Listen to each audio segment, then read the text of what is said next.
Hi, I'm Terry White, and welcome back to the show that hopes to inspire you to customize and design your life.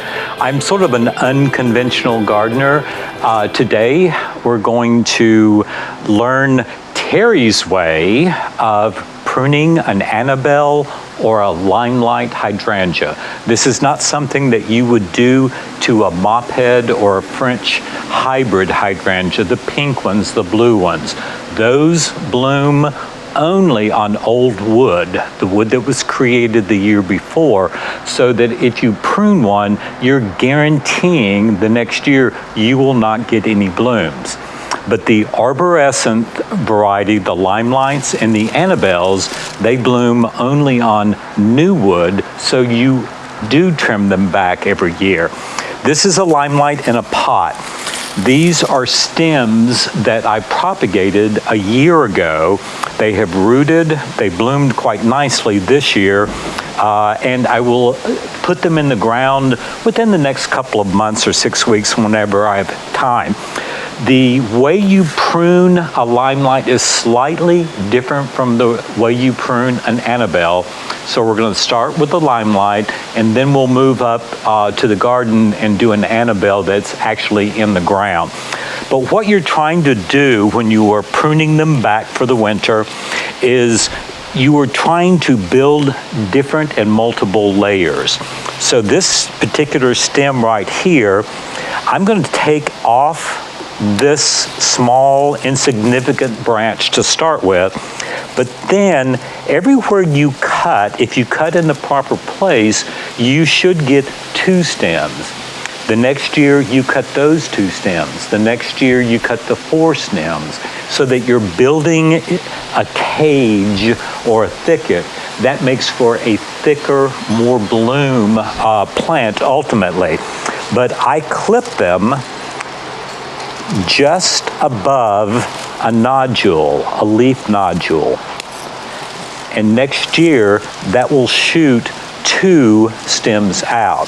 I'm doing the same thing over here, but I'm going to do it just slightly longer. I'm going to go up to the next nodule and clip it there.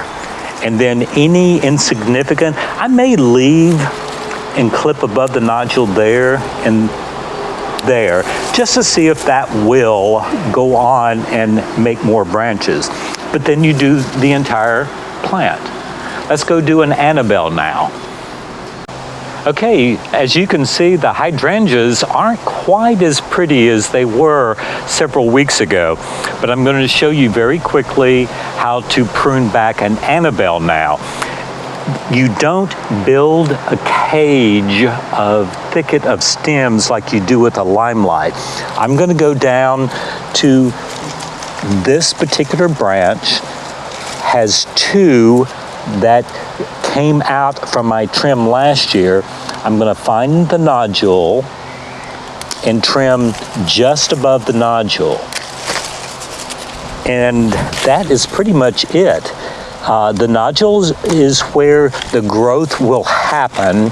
That's why you're clipping above it, to allow that nodule to put out 2, or in some cases 3 stems of the Annabelle. And that's it. And we'll use these in our next little project, which is propagation. I'm going to show you now how to propagate your clippings from the hydrangeas. Okay, this is a potted version of just taking the stems that you have cut off and sticking them around an existing plant to make it grow out bigger. But during the winter, I don't like empty pots that have had wonderful things in them all summer long. So I tend to make myself this wonderful dried hydrangea arrangement, but at the same time, it's for propagation purposes. You will see, if you'll come in close with the camera, I've just stuck a lot of stems, and I stick the stems to where 2 of the nodules are buried in the dirt. The only prep work I did was I filled the pot up the rest of the way with an organic potting soil. I mixed a little bit of Plantone fertilizer in with the dirt, and then you just make an arrangement. I'm not the neatest person in the world. I have a bucket here, but nothing after the first one, I forget that there's a bucket there and I just start throwing the crap on the floor. But you just stick the stems in. And I'm taking the leaves off because they're unsightly. And you can take some of your shorter stems and go in pretty deep first, and you can always come back out with the taller, longer stems to get your scale right with the pot, because you want the hydrangeas to be bigger than the pot. Just keep sticking until, but you see, I'm very randomly sticking these in there. And I know it doesn't look like I'm paying attention to how deep I'm inserting them, but I've done this for so long that I kind of can feel it as I go. And it doesn't matter if the head is broken as well, because it's still. Then I will dig these up come February, early March, and I will plant them in groups of 20 to 25 in a circle to mimic or recreate an older plant. And they usually will bloom the first year.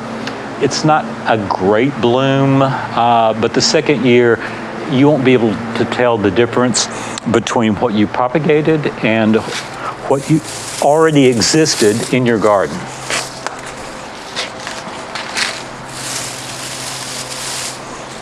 And I will probably get some more and keep going, because a little bit is better, a lot is more better. I'm Terry White, and hope you tune in again to learn something from the unconventional gardener that I am.